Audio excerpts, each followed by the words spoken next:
Olá, alunos! Hoje iniciaremos nosso estudo de cinemática e movimento uniforme. Nessa nossa primeira aula, veremos os conceitos iniciais para o estudo da cinemática e movimento uniforme. Para começar, vamos entender o que é partícula ou ponto material. São dois termos que a gente vai ver muito ao longo do nosso estudo de cinemática. Bom, um ponto material ou uma partícula, ele é um corpo que não possui dimensões ou que suas dimensões vão ser desconsideradas durante a resolução do nosso problema. Porém, apesar desse corpo, desse ponto material não possuir dimensões, ter suas dimensões desconsideradas, esse corpo ainda pode possuir massa, carga ou outras características. Num exemplo prático, como a gente poderia ver um problema considerando um ponto material ou uma partícula? Bom, vamos imaginar um problema que trata de um ônibus numa rodovia de 100 km de comprimento. Nesse problema, a gente vai poder, caso o problema permita e peça, inclusive, a gente vai poder considerar o ônibus como um corpo sem dimensões, como um ponto, como uma partícula nessa rodovia. Por quê? Porque as dimensões do ônibus são muito pequenas em relação ao comprimento da rodovia. Outro exemplo é os planetas, é o estudo dos planetas, do sistema solar. Apesar dos planetas terem dimensões gigantescas, ao estudar o sistema solar, como as distâncias entre esses corpos, que são os planetas, inclusive até mesmo o Sol, são gigantescas também, muito maiores que as dimensões dos planetas e das estrelas em si, a gente vai poder considerar esses planetas, essas estrelas, esses corpos, como partículas nesse sistema, como um ponto material. Por outro lado, a gente tem também o corpo extenso, vai ser aquele que possui dimensões, que a gente vai considerar as dimensões desse corpo. Aqui a gente tem um exemplo nesse GIF de um carro, de um automóvel entrando numa vaga de estacionamento. Aqui a gente vai considerar as dimensões do corpo, porque esse corpo é um corpo extenso. Por quê? Porque as dimensões da vaga são muito próximas às dimensões do veículo, tá? Se essa vaga tivesse, por exemplo, o comprimento de 300 km, a gente poderia considerar esse veículo como um ponto, como uma partícula. Porém, as dimensões da vaga são muito próximas às dimensões do próprio veículo. Logo, a gente vai considerar ele como sendo um corpo extenso. Vamos imaginar que esse veículo está entrando, por exemplo, numa garagem. A gente vai considerar o veículo como um corpo extenso. Mas se a gente, por outro lado, considerar uma formiga, ou uma bactéria entrando numa garagem, a gente já vai poder considerar a bactéria ou a formiga como uma partícula, como um ponto material. Por quê? Porque suas dimensões são muito pequenas em relação às dimensões da garagem. Ok, vamos falar então de referencial, um conceito extremamente importante para o nosso estudo da cinemática. Primeiro de tudo, o referencial ele vai depender diretamente do observador, de quem está observando, da posição onde se é observado um sistema, um corpo em movimento. E para isso a gente vai utilizar muito as coordenadas cartesianas. Por exemplo, as coordenadas aqui no espaço. Então, num mundo tridimensional, o referencial ele vai ser representado, um ponto no espaço, vai ser representado por coordenadas em 3 dimensões, x, y e z.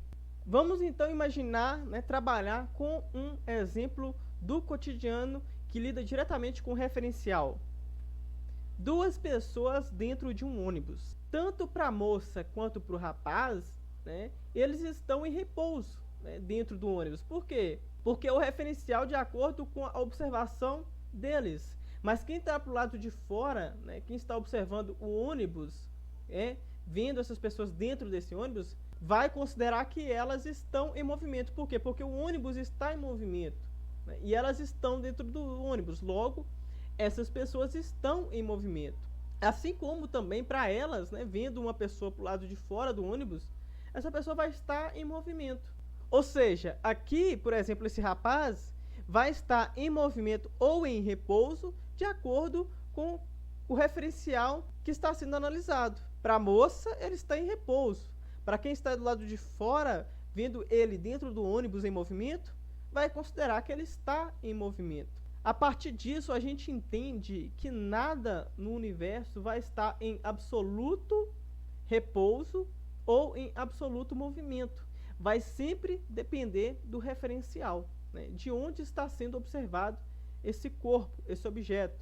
Aqui a gente tem um exemplo bem interessante, né, que lida também com referencial, já aqui não lidando com movimento, tá? Com cinemática, foi só um exemplo curioso, né, utilizado pela indústria do cinema para simular um cenário que não existe de fato, né? Uma cena que não está acontecendo de fato. Aqui a gente tem um ambiente que vai ser modificado a partir do referencial. Vamos falar agora de trajetória. A trajetória é o conjunto de pontos ocupados no espaço, tá? É o conjunto de todos os pontos percorridos ao longo de um percurso. Todos os pontos que esse corpo, essa partícula, né, ocupou no espaço vão ser ligados entre si e a gente vai ter então uma trajetória. A trajetória, ela também é relativa, tá bom? Ela também vai depender do observador, do referencial, principalmente se tratando de um espaço em 3 dimensões. A gente vai ver isso mais claramente no exercício que vamos resolver no final dessa aula. Vamos falar então de espaço e variação do espaço. Para analisar o espaço, né, e a variação do mesmo, a gente sempre vai escolher uma origem, tá? Um ponto de partida, porque só assim a gente vai poder encontrar a variação do espaço, que é o ponto final menos o ponto inicial. Matematicamente, a gente vai ter a equação ΔS, representando a variação do espaço, sendo igual a S, que é o espaço final, menos S0, que é o espaço inicial. Aqui a gente tem um exemplo, tá? Representando uma partícula movimentando no espaço. Ela vai sair de um ponto inicial, que é o ponto A, e ir até o ponto final, que é o ponto B. Qual que é, então, a variação do espaço percorrida por essa partícula? B menos A, tá bom? Essa é a variação do espaço que essa partícula percorreu. A gente também vai resolver um exercício voltado exatamente para esse assunto.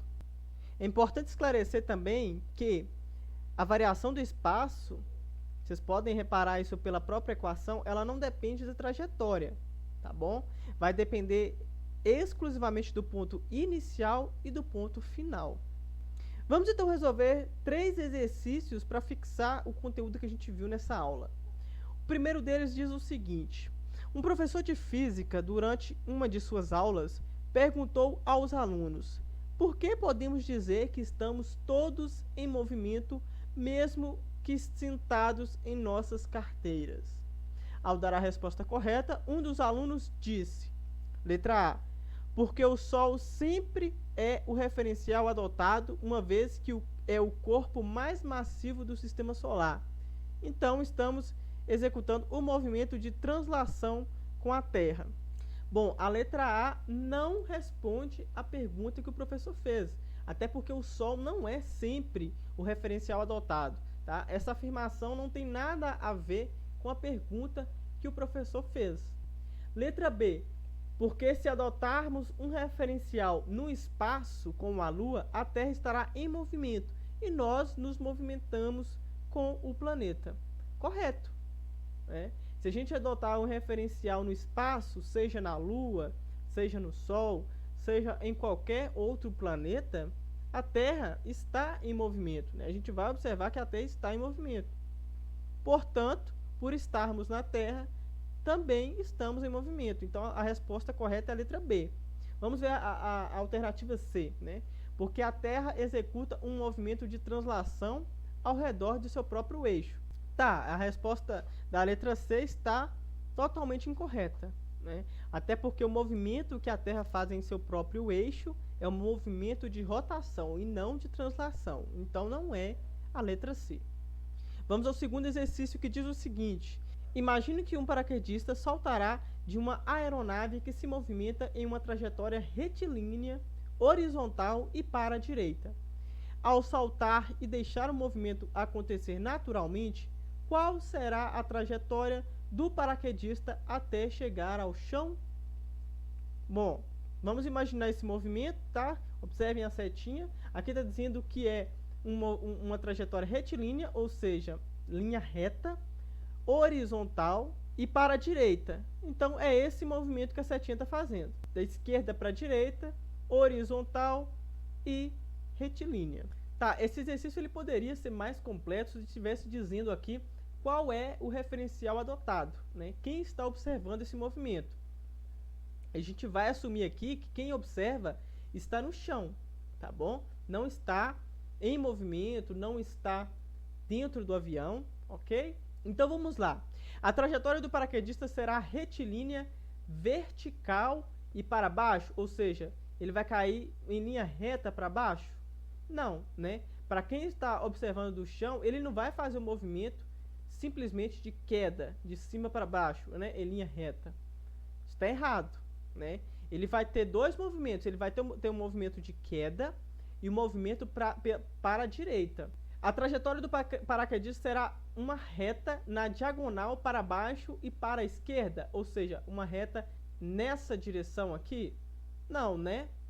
Até porque ele está indo para frente e a esquerda é indo para trás. Então a letra B está incorreta também. A trajetória do paraquedista será uma reta na diagonal para baixo e para a direita? Não, né?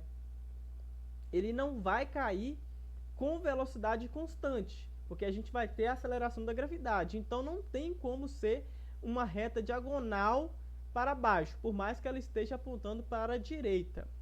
A trajetória do paraquedista será uma curva para baixo e para a esquerda, é o que diz a letra D. Não, né? Novamente dizendo que é para a esquerda, para trás.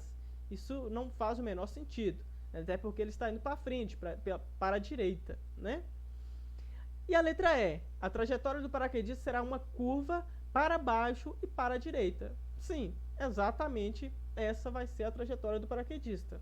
Ele não vai cair com a velocidade constante, né? Ele vai estar acelerando. Então, é justamente por isso que a gente vai ter uma curva e não uma reta, né? E para baixo, obviamente, porque ele está caindo, né? E para a direita, porque ele está indo para frente, né? Para quem observa do solo. Vamos a esse último exercício que diz o seguinte: um automóvel realiza a seguinte trajetória. Sai do ponto -4 até o ponto 10, né? Saiu do -4, foi até o 10, e sai do ponto 10 e vai até o ponto 9. Então, ele voltou até o ponto 9. Qual foi a variação do espaço e a distância percorrida pelo automóvel? Tá, como vimos lá no início da aula, a variação do espaço é o ponto final menos o ponto inicial. Qual que é o ponto final?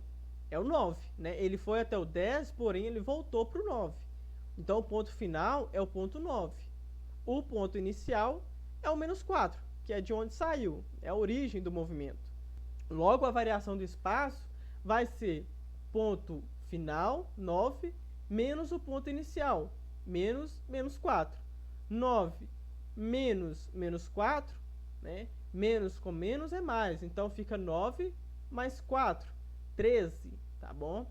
Então, a variação do espaço percorrida pelo automóvel foi de 13 unidades. E a distância percorrida pelo automóvel? Bom, a distância é todo o percurso que o automóvel realizou. Então, ele foi de -4 até 10, 14, né, unidades que ele percorreu, e voltou para o 9, 15, né, mais uma unidade que ele percorreu até chegar no 9. Então, do -4 até o 10, 14 unidades percorridas, e do 10 até o 9, mais uma. Então, 15 unidades de comprimento percorridas pelo automóvel. Essa é a distância que o automóvel percorreu.